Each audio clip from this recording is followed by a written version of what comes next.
मराठी युजतंत्र चॅनलमध्ये आपलं सर्वांचं स्वागत आहे. आज आपण बघणार आहोत मतदार नोंदणी कार्यक्रमाअंतर्गत नवीन मतदाराची नोंदणी कशी करायची. मतदार यापूर्वी आपण मतदार नोंदणी केलेली नसेल तर कोणतं फॉर्म भरलं पाहिजे यासाठी आपण एक ॲप्लिकेशन घेणार आहोत, वोटर हेल्पलाईन. ह्या वोटर हेल्पलाईन डाउनलोड करून आपण ते ओपन करून घेऊया. आणि इथं दिसते तुम्हाला form number 6 new voter registration, यावरती आपण क्लिक करणार आहोत. क्लिक केल्यानंतर तुमचं जर लॉग इन असेल तर तुम्ही इथं लॉग इन करू शकताय, आणि जर लॉग इन नसेल तर तुम्ही न्यू यूजरवरती क्लिक करून तुम्ही यूजर आय डी आणि पासवर्ड क्रिएट करू शकताय. नवीन यूजर आय डी OTP वगैरे टाकून आपण नवीन user I D log in करून घ्यायचं आहे. लॉग इन करून घेतल्यानंतर वोटर रजिस्ट्रेशन यावरती क्लिक करूया आणि फॉर्म नंबर 6 नवीन मतदारासाठी फॉर्म नंबर 6 भरायचा आपल्याला. आपण त्याच्यावरती क्लिक करूया.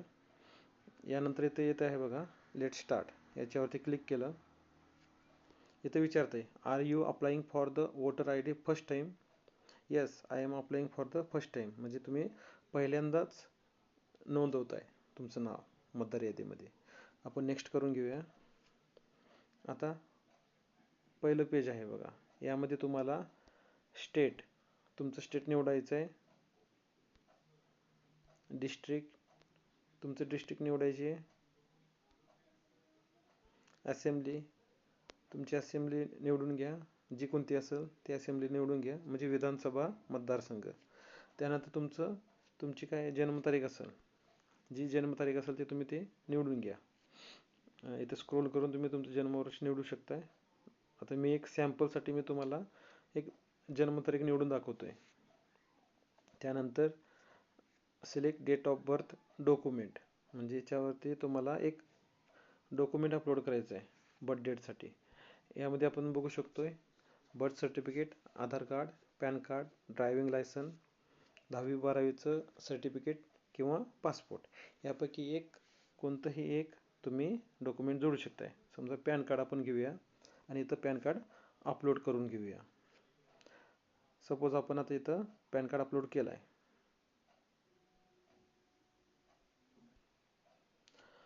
अपलोड या बटनावर क्लिक केल्यानंतर तुम्हाला दोन ऑप्शन येतील, एक आहे कॅमेरा आणि दुसरा आहे गॅलरी. आपण गॅलरीमध्ये जाऊन आपण आपल्या मोबाईलमध्ये जे स्कॅन केलेले फोटो आहेत ते फोटो आपण इथं अपलोड करू शकतो. इथं दिसते बघा आता आपण पॅन कार्ड अपलोड केलेलं. त्यानंतर आपण नेक्स्ट करूया. सेकंड पेज आहे बघा, upload picture, gender, name, surname, हे डिटेल माहिती इथं भरायची आहे. तर इथं आता फर्स्ट टाइम आपण काय करू, पहिल्यांदा तुमचा पासपोर्ट साईजमध्ये जो फोटो स्कॅन केलेला असेल तो तुम्हाला इथं अपलोड करायचा आहे. मग तो कॅमेऱ्याद्वारे काढा किंवा गॅलरीमध्ये असेल तर ते हे तुम्ही अपलोड करू शकताय. अशा प्रकारे फोटो अपलोड करून घ्या. फोटो अपलोड केल्यानंतर आपल्याला आता जेंडर, मेल फिमेल जे असेल ते तुम्हाला निवडायचं आहे. त्यानंतर नाव, समजा तुमचं जे काही नाव असेल ते नाव तुम्ही इथं टाका. नाव प्लस तुमच्या वडिलांचं नाव, म्हणजे नेममध्ये काय करायचं आहे तुम्हाला, फर्स्ट नेम आणि मिडल नेम हे दोन्ही नावं ह्या कॉलममध्ये टाकायचं आहेत. समजा आपण नाव टाकून घेतलं आणि याला इंटर केलं तर काय होतं, ते खाली ॲटोमॅटिक मराठीमध्ये येतं. त्याच्यानंतर खालचं कॉलम आहे सरनेम, तुमचं जे काही सरनेम असेल ते सरनेम टाईप करून घ्या. इंटर केल्यानंतर ते ॲटोमॅटिक मराठीमध्ये येऊन जाईल. त्यानंतर आहे आधार डिटेल. आधार डिटेलमध्ये तुम्ही तुमचा आधार देऊ शकता किंवा I am not able to furnish my Aadhaar याच्यावरती क्लिक करू शकताय. त्यानंतर आहे इथं मोबाईल नंबर. आता इथं मोबाईल नंबर तुमचा जो काही असेल, ज्यावर आता आपण OTP घेतला आहे तो इथं मोबाईल नंबर टाका. त्यानंतर इथं ईमेल आय डी आहे, तुमची ईमेल आय डी टाका. आणि खालचं कॉलम आहे डिसेबिलिटी. आता डिसेबिलिटी जर असेल तर इथं 4 पैकी 1 सिलेक्ट करायचं आहे, नसेल तर करायचं नाही. हे खूप महत्त्वाचं आहे, कारण एखादी डिसेबिलिटी आपण सिलेक्ट केली तर त्या संदर्भात आपल्याला डॉक्युमेंट अपलोड करावं लागतात. त्यामुळे डिसेबिलिटी कोणतंही सिलेक्ट करू नका. ठीक आहे. त्यानंतर आपण नेक्स्ट पेजवर क्लिक करूया. पुढच्या पेजवर आता बघू शकताय रिलेटिव्ह टाईप. आता फादरवर आपण सिलेक्ट केलं आणि इथं तुमच्या वडिलांचं नाव टाकून घ्या. जसं आता मी मगाशी सांगितलं, फर्स्ट नेम आणि मिडल नेम इथं टाकायचं आहे. समजा ते काय असेल तुमच्या वडिलांचं नाव आणि तुमच्या आजोबाचं नाव पुढं,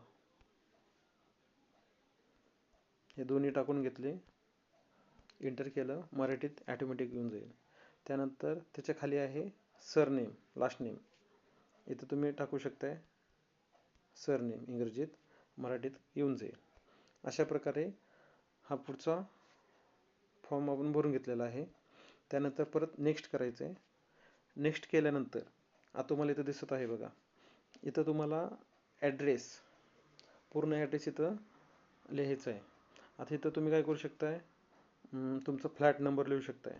समजा फ्लॅट नंबर जे काही असेल ते फ्लॅट नंबर तुम्ही इथं चूज करू शकता, लिहू शकताय.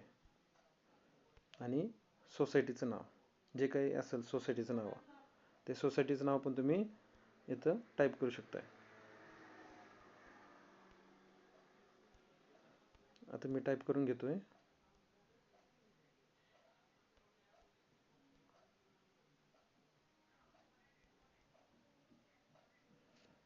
ठीक आहे, एवढंच बसतंय. याला आपण एंटर करूया. जसं तुमच्या सोसायटीचं नाव असेल तसं टाईप करा. जर बसत नसेल तर तुम्ही खालच्या कॉलममध्ये पण इथं लिहू शकताय. इथं तुम्ही स्ट्रीटचं नाव पण लिहू शकता किंवा एखाद्या एरियाचं पण नाव लिहू शकताय. इथं आपण लिहू एरियाचं नाव, जे काही नगर असेल, जो काही भाग असेल ते आपण इथं टाकून घेऊया.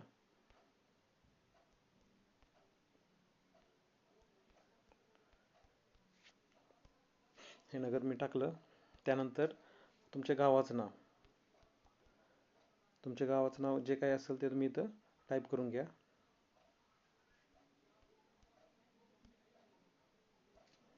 पोस्ट ऑफिस, तिथला जो काही तुमचं पोस्ट ऑफिस आहे त्या पोस्ट ऑफिसचं नाव टाकायचं आहे इथं.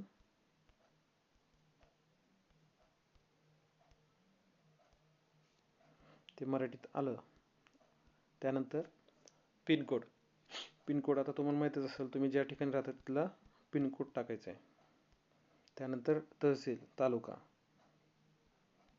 इंग्रजीत टाकलं की ॲटोमॅटिक मराठीत येऊन जातं. आणि शेवटचं आहे ॲड्रेस प्रूफ. यासाठी कोणकोणते डॉक्युमेंट लागतात बघा, water bill, electricity bill, gas connection, Aadhaar card, passbook, nationalise बँकेचं पासबुक, पासपोर्ट, रेव्हेन्यू डिपार्टमेंटचं एखादी जागा किंवा फ्लॅट घेतला असेल त्याचं तुम्ही इंडेक्स 2 पण जोडू शकताय, किंवा भाड्याने राहत असेल तर रेंट ॲग्रीमेंट पण तुम्ही जोडू शकता येतं. आता तुमच्याकडे समजा लाईट बिल असेल तर तुम्ही लाईट बिल जोडा, आधार कार्डवर ॲड्रेस असेल तर आधार कार्ड जोडा. अशा प्रकारे तुम्ही काय करा, ते डॉक्युमेंट अपलोड करून घ्या. अपलोडवर क्लिक करा आणि गॅलरीमधून ते स्कॅन केलेले फोटो तुम्ही इथं अपलोड करू शकताय. अशा प्रकारे तुम्ही बघू शकताय. हे प्रिव्ह्यूमध्ये तुम्हाला दिसत असेल. त्यानंतर आहे फॅमिली डिटेल, म्हणजे ह्याच मतदारसंघामध्ये किंवा मतदार यादीमध्ये तुमच्या फॅमिलीमधले आई वडील, भाऊ बहीण, बायको किंवा ज्याचं कोणाचं असेल घरामधलं मतदार यादीमध्ये नाव, त्यांची डिटेल इथं लिहायची असेल. आता इथं नाव लिहू शकता आणि त्यांचा एपिक नंबर, एवढी माहिती लिहायची आहे. आणि जर नसेल तर तुम्ही डायरेक्ट नेक्स्ट करू शकताय. आपण नेक्स्ट करूया. आता यानंतर बघा, डिक्लेरेशन आलं आहे, शेवटचं पेज आहे. स्टेट दाखवलं आहे, डिस्ट्रिक्ट आपण निवडूया. तुमची जे काय डिस्ट्रिक्ट असेल ते निवडू येतं. त्यानंतर गाव, गाव टाईप करा.